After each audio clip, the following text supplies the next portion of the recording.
None of us gets to choose the circumstances of our birth or our upbringing, but at a certain point, we start to be able to choose who we want to trust and connect with.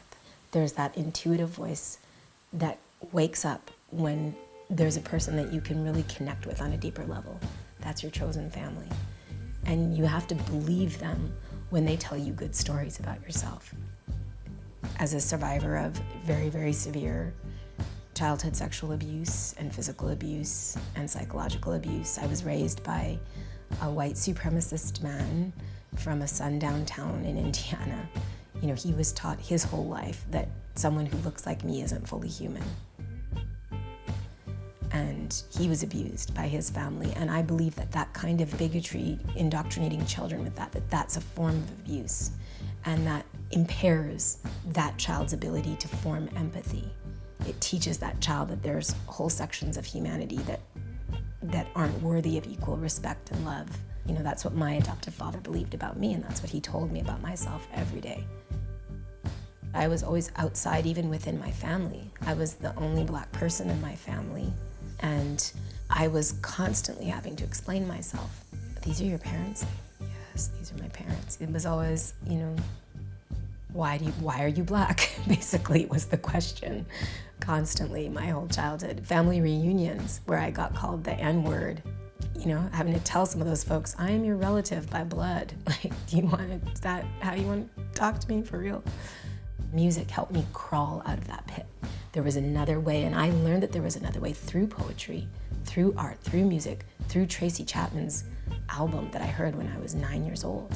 That was revelatory to me. She was telling me a very different story about being a woman, about Blackness, about her experience of the world, about her experience of America, a very different story than my adoptive father told me.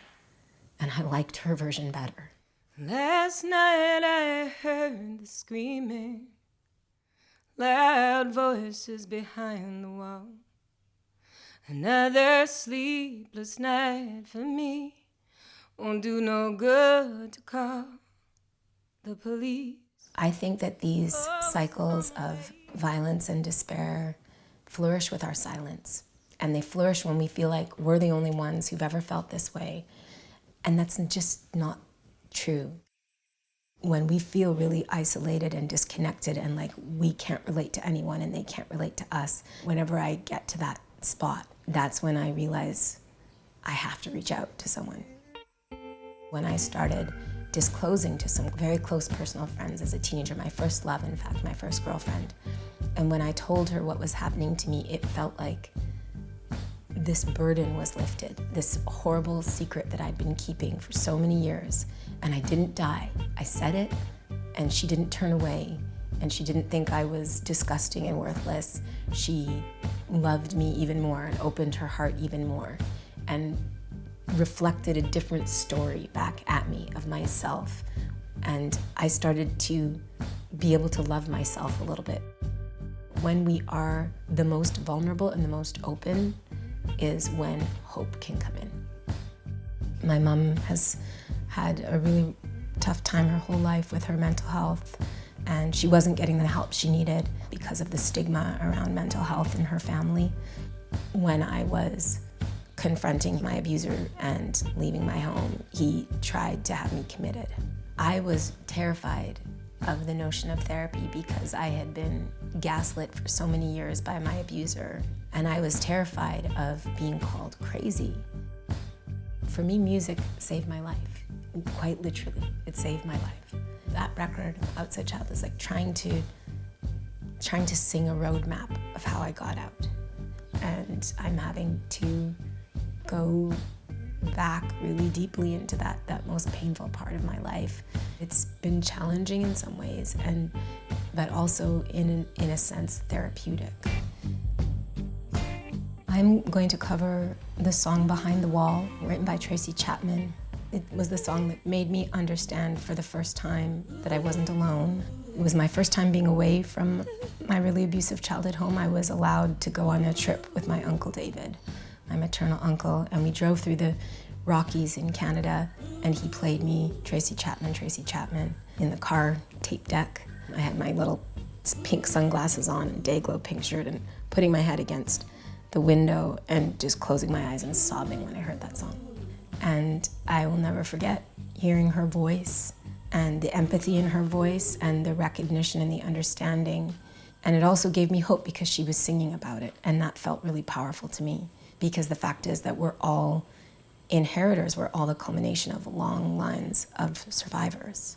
Feeling that connection with those who've come before has been a strengthening and a healing thing. The police always come late if they come at all. And when they arrive, they say they can't interfere with domestic affairs between a man and his wife. And as they walk out the door, the tears well up in her eyes. Last night I heard the screaming, then a silence that chilled my soul. I prayed that I was dreaming when I saw the ambulance in the road. And the policeman said, I'm here to keep the peace. Well, the crowd dispersed. I think we all could use some sleep.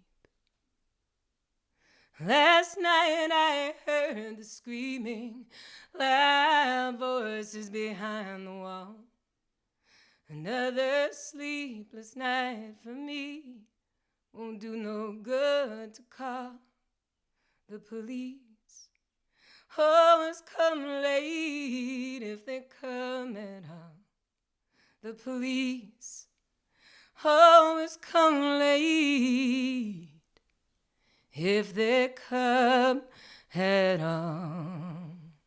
There are these lifelines that we get thrown. Maybe therapy will be your lifeline. Maybe meeting someone who has had a similar experience to you will be your lifeline. That's why we have to hang on, because you have no idea what joy awaits you. But there is joy awaiting you, I know that.